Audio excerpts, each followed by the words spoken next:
I've got a bit of a friend of Drive Time here in the studio with me, Ian Houston of the Global Scot Network of worldwide Scottish business leaders.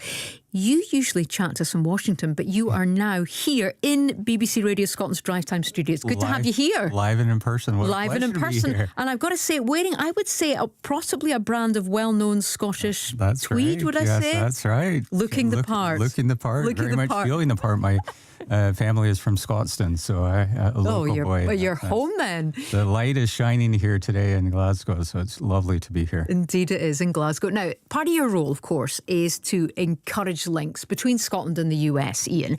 Before we get on to talking about tariffs, what are you up to during this visit, apart from obviously visiting the family home in Glasgow?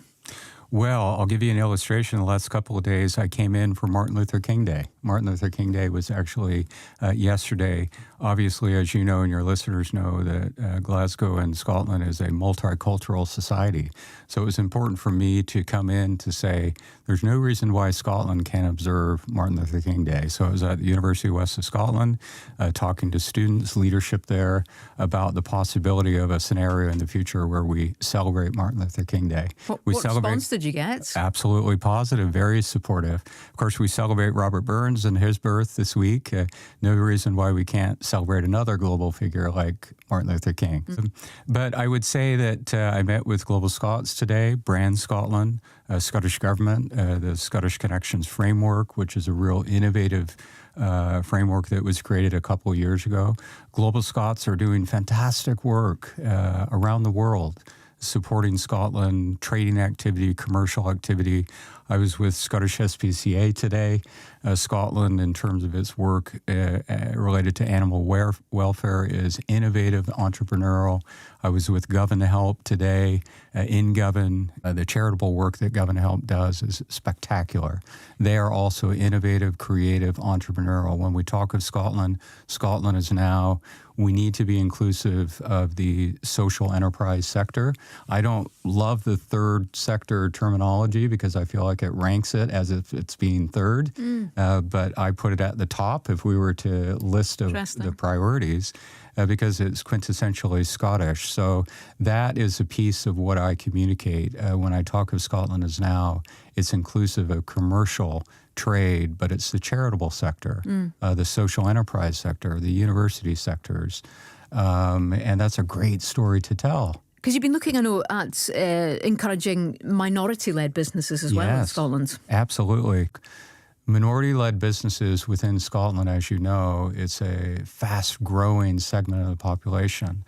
And yet they do not have the networks. Black Professionals UK is creating networks. Novate is creating networks for Black entrepreneurs to come together to access information, to support one another on their journey. And so that's a part of the Scotland is Now story as well. That's interesting. And because I know there's Black networks in the oil and gas sector in the northeast of Scotland, very much so established, but perhaps not elsewhere. That's correct.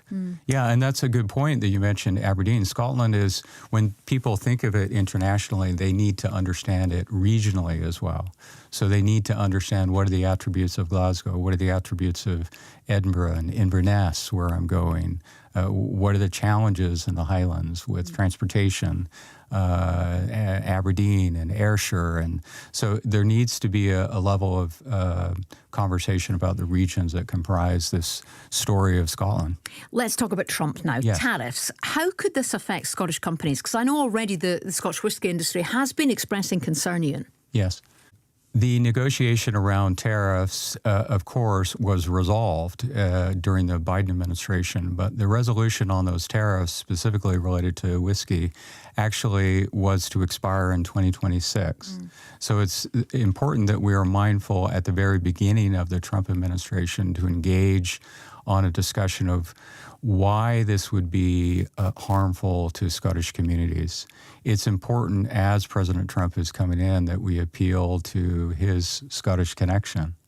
It's important for him to understand, particularly as an individual who has a business here in Scotland, that any tariffs, the way that it was characterized in the clip, I think the president and those around him need to understand that communities in Scotland, families, will be devastated as they were with these tariffs, it was about 600 million pounds lost.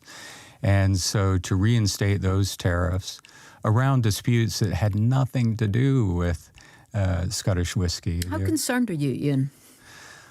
Well, as I hear the president in that clip, I think that I do have concerns about reinstatement of tariffs. This must be front and center what the engagement of the UK government is directly with the incoming administration. So, and it's not just President Trump. This is the trade representatives that will come in. It's the Secretary of State that will come in. It's the new U.S. ambassador that will come in. There are multiple layers that go beyond simply President Trump. And it's also important for the audience to understand that when we talk, we need to not be too alarmist about President Trump coming in.